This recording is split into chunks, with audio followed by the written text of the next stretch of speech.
Voici Actu Rémi, l'essentiel de l'actualité nationale et internationale. Aujourd'hui, jeudi 2 juillet, les tensions militaires restent fortes en Europe de l'Est, tandis que le Moyen-Orient vit au rythme d'un deuil d'État sous haute tension. Au Canada et sur les marchés, des décisions politiques et économiques ravivent l'incertitude et relancent des débats de gouvernance. Géopolitique. La Russie a lancé une attaque de grande ampleur contre Kiev pendant la nuit jusqu'à jeudi matin. Des missiles balistiques, des missiles de croisière et des drones ont frappé la capitale ukrainienne. Le bilan fait état d'au moins 13 morts et de plus de 80 personnes blessées à Kiev. L'armée de l'air ukrainienne a indiqué que la Russie avait tiré 74 missiles et plus de 480 drones d'attaque. Des immeubles et des infrastructures civiles ont été endommagés dans plusieurs secteurs de la ville. De nombreux habitants se sont abrités dans des stations de métro utilisées comme refuge.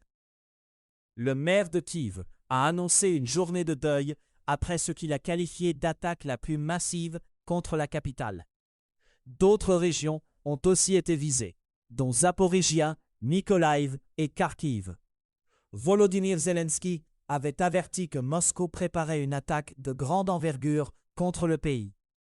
Au Soudan, la force paramilitaire des Rapid Support Forces, les RSF, fait l'objet d'accusations graves au Darfour. Une enquête d'Amnesty International affirme que les RSF ont commis des crimes contre l'humanité à El Fasher. Il est aussi question d'un nettoyage ethnique, dans une campagne décrite comme systémique contre des civils.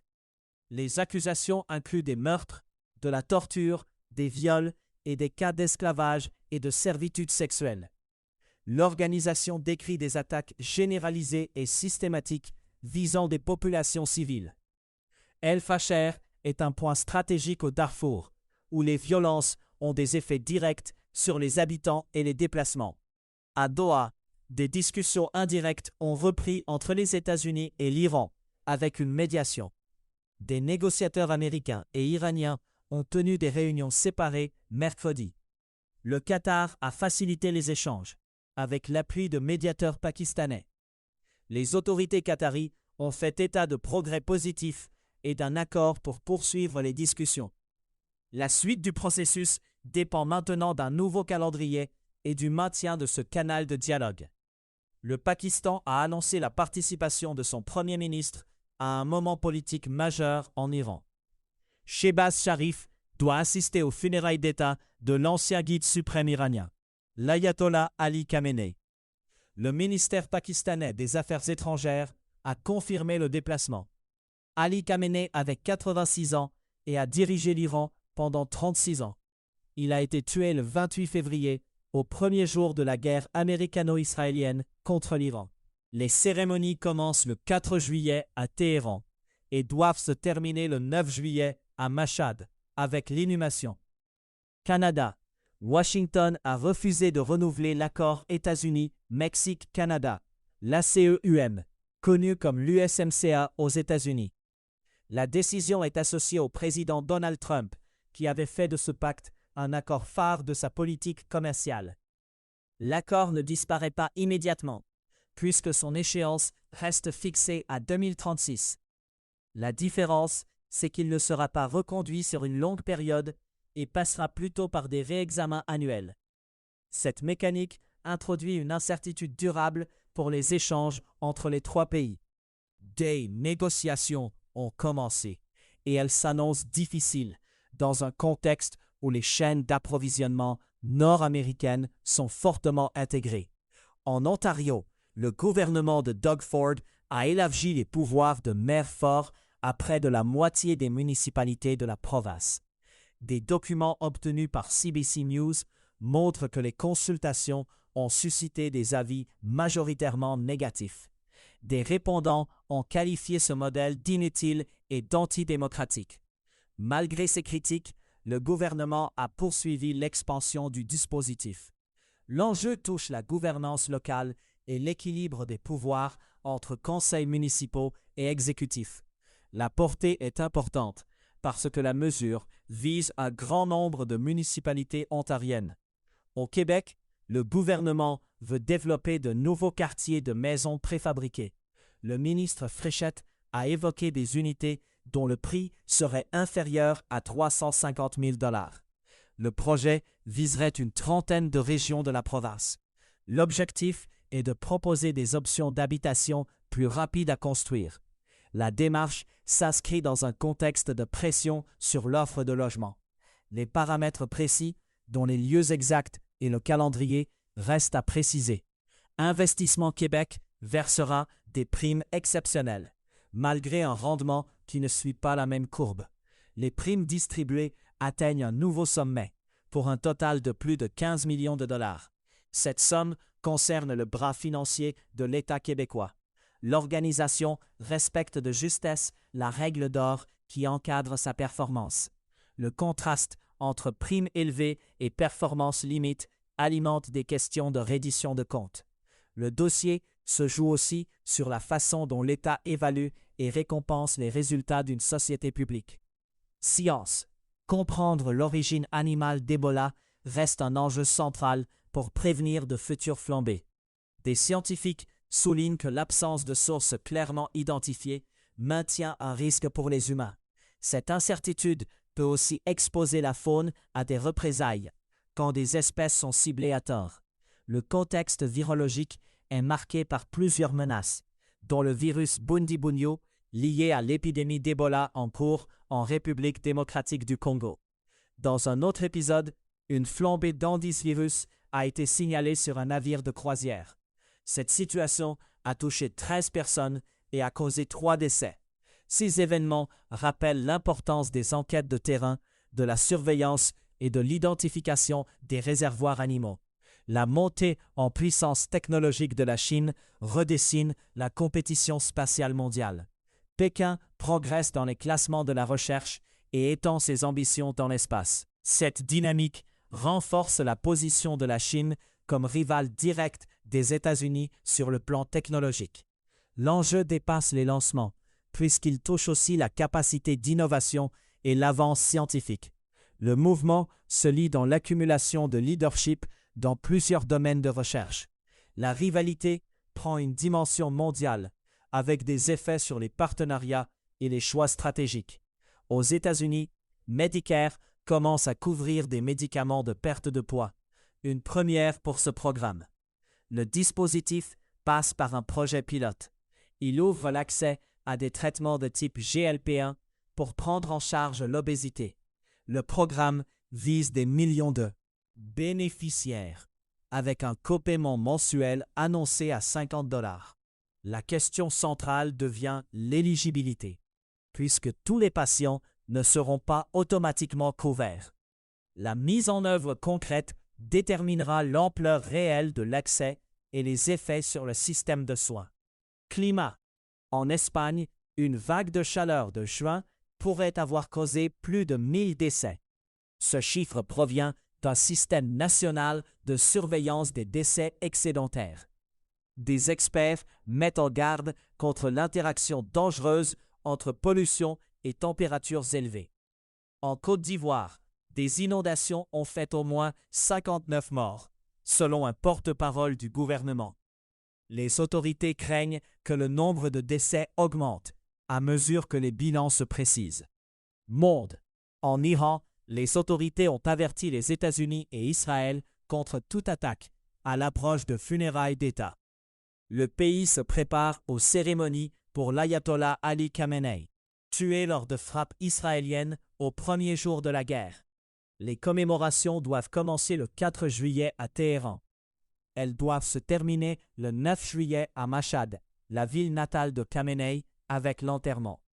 Cet avertissement intervient dans un climat de tension sécuritaire et de risque de nouvelles escalades. L'événement place l'Iran au centre d'une séquence diplomatique et militaire sensible. Les crypto-monnaies influencent de plus en plus les décisions politiques à l'échelle internationale. Donald Trump, qui les avait déjà rejetées, a déclaré avoir gagné plus d'1 milliard de dollars grâce à des ventes de crypto-monnaies l'an dernier. Les monnaies numériques et leurs lobbyistes pèse sur les choix de politique publique. Cette influence se manifeste dans la façon dont certains élus abordent la réglementation. Le sujet touche aussi la place des actifs numériques dans le financement politique. L'impact s'étend au-delà des États-Unis, car les arbitrages se répercutent dans plusieurs pays. Les revenus de Donald Trump ont atteint un niveau jugé sans précédent pour un président américain. Des historiens évoquent un revenu de 2,2 milliards de dollars l'an dernier. Ils estiment que cette situation brouille la frontière des conflits d'intérêts. Le débat porte sur l'ampleur du windfall, un effet d'aubaine lié à la fonction et à la notoriété. La question centrale reste l'encadrement éthique quand des intérêts privés coexistent avec des responsabilités publiques. Ces discussions reviennent au premier plan, car les montants cités sont exceptionnels. Le Vatican a déclaré la fraternité sacerdotale Saint-Pie X en situation de schisme. Cette décision suit la consécration d'évêques sans le consentement du pape. Le Vatican a annoncé l'excommunication des évêques et des prêtres concernés. L'affaire oppose l'autorité centrale de l'Église à un courant traditionnaliste. La mesure a un poids canonique, puisqu'elle touche la communion et la reconnaissance de l'autorité papale. Elle pourrait aussi renforcer des lignes de fracture au sein du catholicisme. Économie. Sur les marchés des matières premières et des devises, l'or s'établit à 4 074 $ américains, en hausse de 2,4% sur 24 heures. L'argent se négocie à 60 $ américains, en hausse de 3,6% sur la même période. Le Bitcoin évolue à 60 387, en hausse. Le dollar canadien s'échange à 0,703 $ américains. La décision américaine de ne pas renouveler l'ACEUM change le cadre de prévisibilité économique en Amérique du Nord. L'accord restera en vigueur, mais il fera l'objet de réexamens chaque année. Cette formule remplace une reconduction à long terme, alors que l'échéance actuelle de l'accord est fixée à 2036. Les échanges entre le Canada, les États-Unis et le Mexique dépendent de chaînes intégrées, notamment dans l'automobile. Les négociations entre les trois pays sont engagées et elles s'annoncent heurtées. L'incertitude peut peser sur les décisions d'investissement, quand les règles commerciales risquent d'être rediscutées régulièrement. En Europe, la plus haute cour de l'Union européenne a confirmé une amende majeure contre Google. La Cour de justice de l'Union européenne a rejeté l'appel de Google dans le dossier Android. L'amende confirmée atteint 4,1 milliards d'euros. La Commission européenne avait conclu à un abus de position dominante lié à des restrictions imposées dans l'écosystème Android. La décision marque une victoire importante pour Bruxelles dans un long affrontement antitrust avec les grandes plateformes. Le jugement confirme aussi la solidité de la décision rendue en 2022 par une juridiction inférieure. Toujours à Bruxelles, le commissaire européen au budget, Piotr Serafin, a mis en garde les pays dits frugaux. Il a averti que des coupes drastiques dans le budget proposé de l'Union européenne comportent des risques. La proposition discutée porte sur un budget de 2 000 milliards d'euros. L'Allemagne a avancé l'idée de réduire l'enveloppe de 400 milliards d'euros, soit environ un cinquième du total. Piotr Serafin a soutenu que des réductions toucheraient de manière disproportionnée les priorités mêmes des pays demandeurs de coupes. Le débat se déroule alors que l'Allemagne et ses alliés critiquent aussi une réduction de 2% présentée dans une proposition antérieure. En Afrique de l'Ouest, l'effondrement du prix du cacao frappe durement les producteurs. Les prix avaient atteint un sommet en 2024. Ils ont ensuite chuté d'environ 75%.